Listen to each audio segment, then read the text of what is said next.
लड़के ने अपने चेहरे से कीचड़ पोंछा तो पाया कि उसकी आंखें और नाक गायब हो गई थीं। वह मदद के लिए चिल्लाना चाहता था, लेकिन उसका मुंह रहस्यमय तरीके से गायब हो गया। पता चला कि अभी-अभी लड़का पानी भरने के लिए घर के कुएं पर गया था, लेकिन अप्रत्याशित रूप से काला कौवा कुएं की तलहटी में गिर गया। जब लड़के ने बाल्टी उठाई तो कौवा बाल्टी में मरा हुआ था। लड़के ने कौवे को सावधानीपूर्वक बाहर निकाला, लेकिन उसे आश्चर्य हुआ कि कौवा चमत्कारिक रूप से पुनः जीवित हो गया। उसने अपने पंख जोर से फड़फड़ाए, जिससे उसके शरीर की सारी मिट्टी लड़के पर उड़ गई। सौभाग्यवश काले कौवे संरक्षित लोगों को कभी नुकसान नहीं पहुंचाते। इसके बाद कौवा अपना सिर घुमाकर उड़ गया। जब लड़का उठा तो उसने पाया कि उसके चेहरे की बनावट गायब हो गई थी। तभी एक प्यारी सी मिट्टी की मूर्ति कुएं से बाहर निकली। उसने लड़के की आंखें उठाईं और उन्हें अपने ऊपर लगा लिया। लड़का इतना डरा हुआ था कि उसने मदद के लिए अपने माता पिता को इधर उधर देखा, लेकिन मिट्टी की मूर्ति उसका पीछा कर रही थी। यूएससी समय लड़के की माँ और दादा ने यह दृश्य देखा।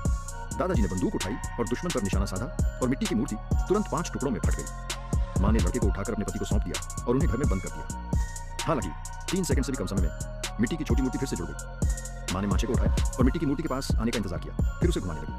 हालांकि मिट्टी की वह छोटी मूर्ति एक अविनाशी कॉकरोच थी। इसके बजाय उसने बस अपनी बाहें हिलाईं और घर में घुस गई। लड़के को मिट्टी की मूर्ति ने निगल लिया और फिर सबकी आंखों के सामने मिट्टी की मूर्ति नीचे कूद गई और कुएं में गायब हो गई।